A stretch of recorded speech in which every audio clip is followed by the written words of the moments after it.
Est-il possible de trouver le rayon R du cercle inscrit dans un triangle? Eh bien, c'est ce que nous allons voir dans cette vidéo. Dans un premier temps, dans le cas général, et ensuite dans deux cas particuliers.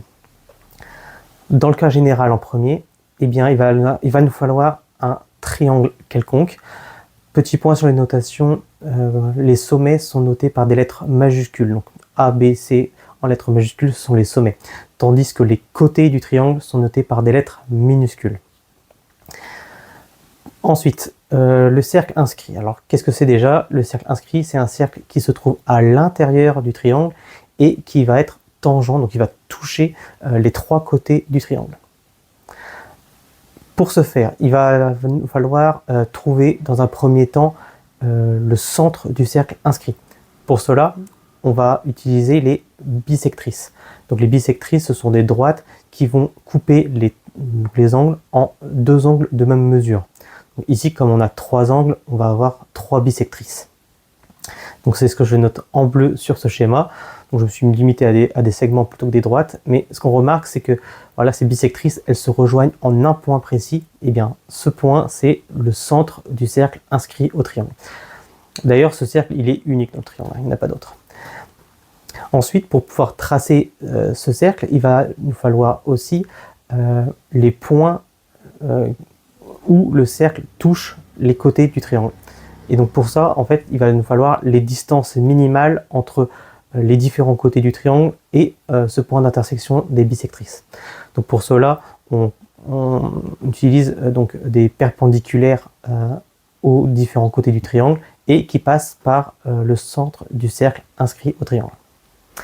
Donc voilà, en faisant ça, on peut trouver, on a tout ce qu'il nous faut finalement pour trouver et tracer le cercle inscrit au triangle. Maintenant, il va nous falloir une propriété qui n'est pas forcément très connue. Donc si je prends par exemple les points AE et AG, eh bien ces deux distances, eh bien, elles sont égales. Pourquoi? Parce qu'en fait ces deux segments passent par le même point A et à la fois AE et à la fois AG sont tangents au cercle. Donc si tu veux une preuve de ça, n'hésite pas à me le mettre en commentaire pour que je fasse une petite vidéo. Donc en fait, AE et AG sont de même longueur, donc on peut les noter X, c'est de longueur. Et après, de même, on peut faire la même chose pour les autres sommets, c'est-à-dire que par exemple BG et BF sont de même longueur, on peut les noter Y. Et ensuite, on a CE et CF qui sont de même longueur, et on peut noter ça Z. Pour terminer, il y a les différentes longueurs en rouge que j'avais réalisées pour tracer le cercle inscrit. Et bien ça, finalement, ce sont aussi les rayons du cercle. Et bien les rayons, on peut les noter R. Donc voilà, on a tout ce qu'il nous faut désormais pour faire les calculs et pour essayer de trouver le rayon R du cercle. Donc comment on va faire? Eh bien, on va remarquer que l'aire globale du triangle, eh bien, finalement, on peut la découper en faisant la somme des différents triangles que l'on a. Et comme on a des points de tangence, on a des angles à 90 degrés, finalement, ce qu'on remarque, c'est que l'on a 6 triangles rectangles. Et donc ça va nous aider pour trouver les aires, les différentes aires, et ensuite trouver le rayon R. Donc, c'est parti. On a l'aire totale du triangle, que je note A. Eh bien, c'est égal à quoi? Eh bien, on remarque qu'il y a un premier triangle qui est X fois R, divisé par 2. Mais ce triangle, on l'a deux fois, donc on le fait fois 2. De la même manière, on a Y fois R, divisé par 2, et on l'a deux fois. Et enfin, on a Z fois R, divisé par 2, que l'on a deux fois. Ici, on a les simplifications qui sont très simples à voir par 2. Donc, il nous reste XR plus YR plus ZR. On remarque ici que R, c'est un facteur commun. Donc, c'est égal, l'aire du triangle égale à R facteur de X plus Y plus Z. Maintenant, X plus Y plus Z, ça ne fait pas partie des longueurs de base du triangle. Donc peut-être que ce serait intéressant de reformuler X plus Y plus Z en fonction de A plus B, enfin en fonction de A, P et C, pardon. Pour cela, on va regarder le périmètre. Donc, si je prends P, le périmètre du triangle, bah, c'est à la fois égal à A plus B plus C, mais c'est aussi égal à, en fait, il y a 2x, il y a 2y et il y a 2z.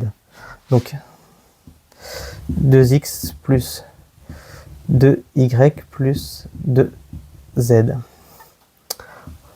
On peut factoriser par 2.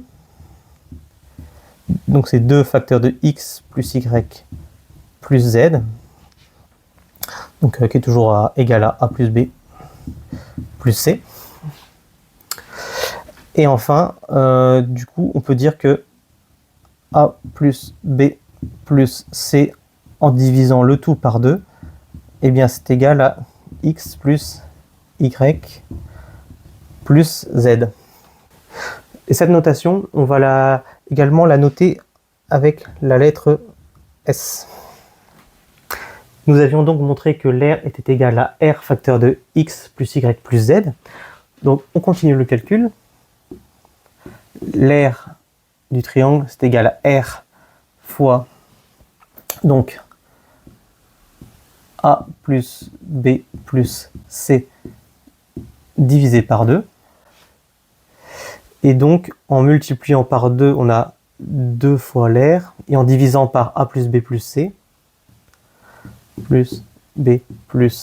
C est égal à R. On a vu aussi que X plus Y plus Z, c'était égal à S. Donc, on peut aussi dire que R était égal à donc l'aire divisé par S. Donc, nous nous retrouvons avec ça. Donc, on a bien une définition de R. OK. Donc, le 2, ça va. On a les longueurs des trois côtés. C'est ce qu'on voulait. Mais il nous manque quand même l'aire. On ne sait pas forcément comment calculer l'aire d'un triangle quelconque en fonction des côtés de ce triangle-là. Donc, c'est pour ça qu'on va utiliser une formule qui s'appelle la formule du héron, que je ne vais pas démontrer ici, mais qui, justement, détermine l'aire d'un triangle quelconque en fonction de ses côtés. Si tu veux justement une démonstration de cette formule du héron, n'hésite pas à me le dire en commentaire. Donc, la formule du héron, c'est la suivante. Donc, on a l'aire du triangle et est égal à S, donc ce S, c'est-à-dire le demi-périmètre. Donc, S facteur de S moins A, facteur de S moins B, facteur de S moins C. Et on prend la racine carrée de tout ça. Maintenant, si je veux calculer le rayon R, on peut utiliser cette formule-là. Et donc, en mettant cette formule ici au carré, on a R au carré qui est égal à A au carré divisé par S. Alors, pourquoi je S au carré d'ailleurs.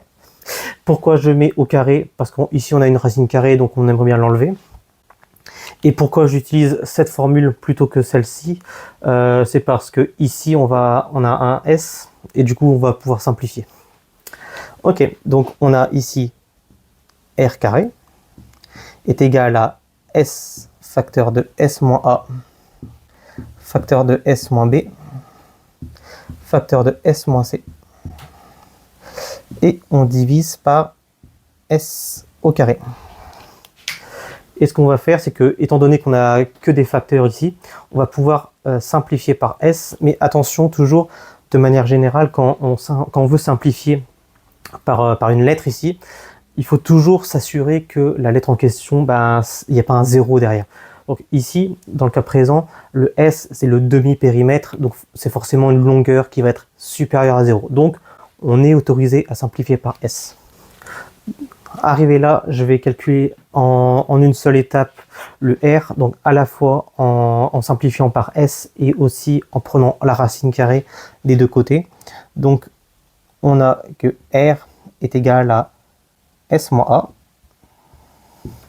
facteur de S moins B, facteur de S moins C. Donc on avait simplifié par S ici, donc il nous reste que un seul S et on prend la racine carrée de tout ça. Et donc ça, c'est la formule pour trouver le rayon R du rayon du cercle inscrit au triangle en fonction du coup des trois côtés ABC du triangle. Maintenant, nous allons passer aux deux cas particuliers. Donc, premier cas particulier, c'est le cas d'un triangle rectangle isocèle. Alors, c'est vrai que c'est très particulier comme cas, mais en fait, c'est le cas d'un demi-carré. Dans ce cas de figure, on a les deux côtés qui sont adjacents à l'angle droit qui ont la même longueur, donc que je note A sur cette figure. Et on peut calculer l'hypoténuse de ce triangle avec Pythagore. Et ça fait A fois racine carrée de 2. À partir de là, eh bien, on peut calculer le rayon ici en prenant la formule qu'on avait trouvée tout à l'heure, qui était 2 fois l'aire divisé par le périmètre. Donc, il suffit de remplacer. Donc, l'aire, ça va être quoi? Eh bien, c'est A fois A divisé par 2, donc A carré divisé par 2. Et le périmètre, eh bien, on a 2A plus A racine carrée de 2. Alors, ce qu'on peut faire, c'est... Donc ça, c'est toujours égal à R. Ce qu'on peut faire, c'est factoriser par A. Donc ici, on peut déjà diviser par... Enfin, faire la simplification par 2. Donc, il nous resterait donc A carré. Et ici, on factorise par A. Ça nous fait A facteur de 2 plus racine carrée de 2 est égal à R. Ici, de la même manière que tout à l'heure, est-ce qu'on peut diviser par A? Oui, parce que A est une longueur qui est strictement positive. D'accord? Donc ça nous fait A facteur de 2 plus racine carrée de 2. Alors on pourrait terminer le calcul ici. Ceci étant, on n'aime pas trop avoir des racines carrées qui sont au dénominateur. Donc pour cela, ce qu'on va faire, c'est qu'on va multiplier par l'expression conjuguée. Alors qu'est-ce que c'est ça? Donc on a 2 plus racine carrée de 2. En fait, ce qu'on va faire, c'est qu'on va multiplier par la même expression ici, sauf qu'à la place d'un plus, on va mettre un moins. 2 moins racine carrée de 2. Et comme on a multiplié par ça au dénominateur, il faut aussi le multiplier par la même chose au dénominateur pour que ça ne change pas le résultat. Et ici, c'est la troisième identité remarquable. On remarque que c'est A moins B facteur de A plus B. Et donc, ça va être une différence de carré. Donc, on a A facteur de 2 moins racine carrée de 2. 2 au carré, ça fait 4. Moins racine carrée de 2 au carré, ça fait 2. Et donc, on se retrouve avec R qui est égal à A facteur de 2 moins racine carrée de 2 sur 2. Ce qui termine ce premier cas particulier d'un cercle inscrit dans un triangle qui est rectangle isocèle. Dernier cas de figure, donc le deuxième cas particulier, c'est le cas où on a un triangle rectangle quelconque. Dans ce cas-là, on a les longueurs A et B qui sont les côtés adjacents à l'angle droit et le côté C qui est l'hypoténuse. Ok, du coup, il suffit de remplacer une fois de plus. Donc l'aire, c'est donc 2 fois. Donc l'aire, c'est A fois B divisé par 2. AB divisé par 2. Et le périmètre, c'est tout simplement A plus B plus C. On simplifie au numérateur et du coup, il nous reste AB divisé par A plus B plus C. Et c'est ce qui termine le calcul. Donc, n'hésite pas à me mettre en commentaire si tu veux tester cette formule. Quelle serait la longueur du rayon R d'un cercle inscrit dans un triangle de côté 3, 4 et 5? Je te laisse mettre ça en commentaire. Salut!